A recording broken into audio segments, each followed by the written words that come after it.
It's time to put on your fingerless racing gloves and charge your mobile device because Mario Kart Tour is now out on iOS and Android. It received over 10 million downloads in the first 24 hours. But is it any good? Before we dive in, I wanted to make a quick mention that multiplayer was not available at launch, so it will not be included in this review. Also, we used a Bluetooth capture device to record our gameplay, so the colors are a little less saturated and the frame rate isn't as good as if you were looking at the actual device. That being said, let's jump right into the review.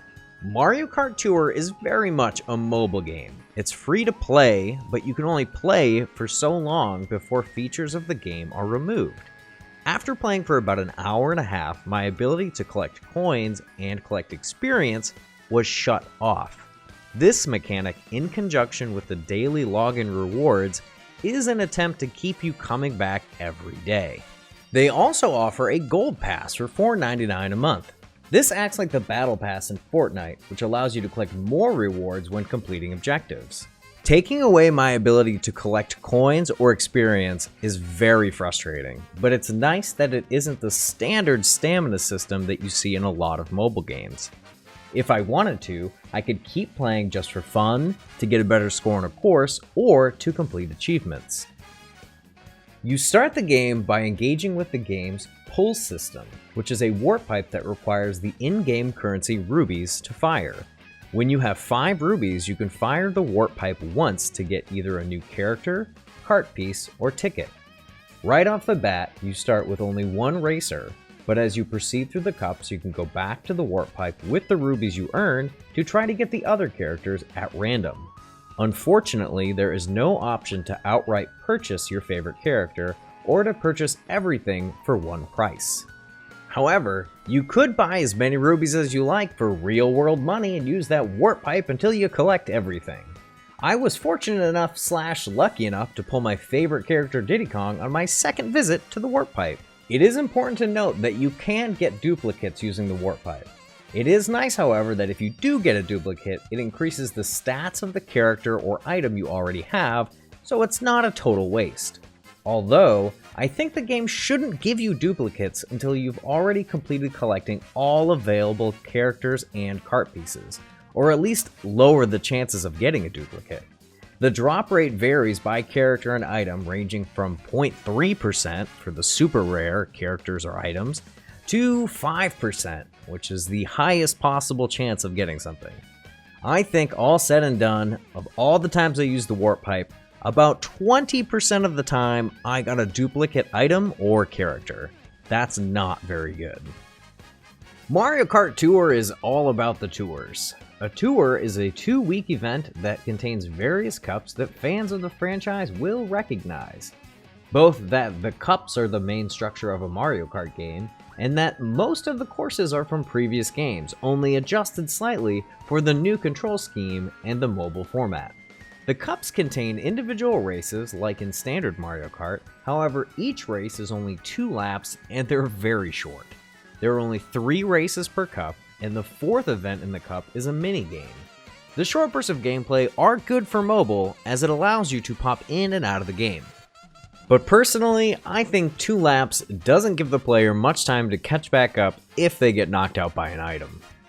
And some characters can collect more items than others, because the character you pick for the race gives you an advantage. There are 3 tiers with varying advantages. For example, if you race with Bowser on a Bowser-themed course, you get 3 items each time you pick up an item box. This puts you at a significant advantage. And if you play with the suggested carts or gliders, you get combo bonuses and score bonuses. This is where Mario Kart Tour really separates itself from other Mario Kart games. In each cup, there are Grand Stars to collect. The races have 5 Grand Stars, and the minigames have 3 Grand Stars, for a total of 18 Grand Stars per cup. Grand Stars aren't granted to the player solely on race placement, but on the score earned in the event. Yes, getting first place rewards the most points, but if you can drift, knock out enemies, hit jumps, and combo everything together, you still can get 5 Grand Stars without even placing in the top 3. I personally think this way of scoring in Mario Kart is fantastic.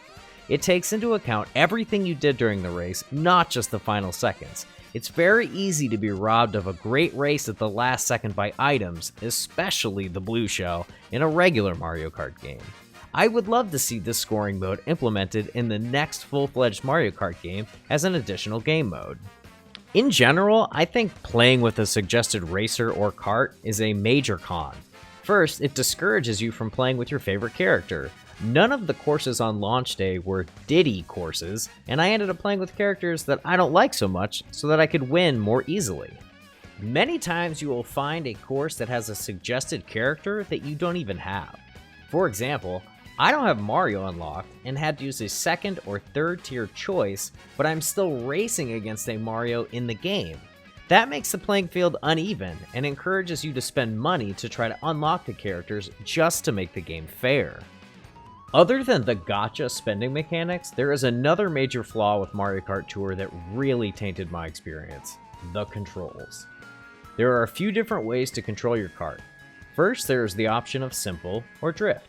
Simple allows for you to be more accurate with your movements and make slight adjustments on the track. Drift makes your kart go into drift immediately and is less accurate, but you gain more speed on the turns.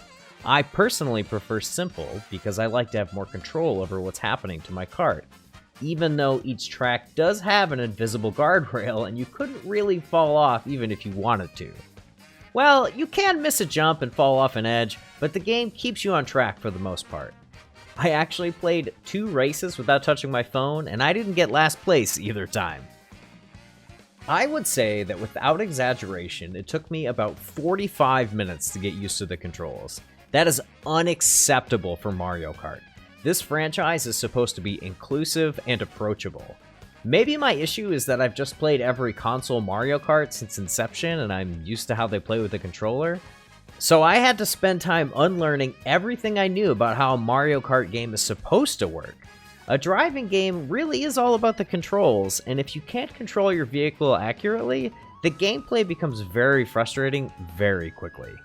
In the graphical and sound department, the game really shines. The character models look like their HD console counterparts, the environments are full of detail, and the frame rate is great.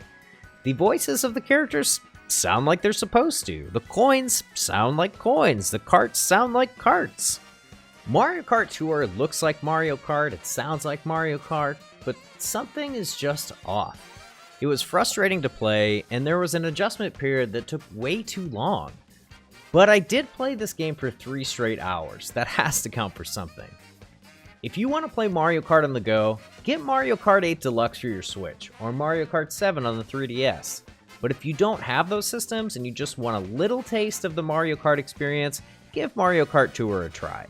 Just don't get tricked into spending any real money on it. It's not worth it.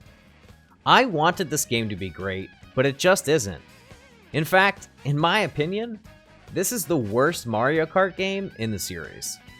With all that being said, we here at the Game Pack give Mario Kart Tour a 6 out of 10. Have you got a chance to play Mario Kart Tour? Let us know your thoughts down below. Don't forget to like, subscribe, and ring that notification bell for more reviews, news, and our weekly gaming podcast, The Packcast. Thanks everyone for watching, and take care.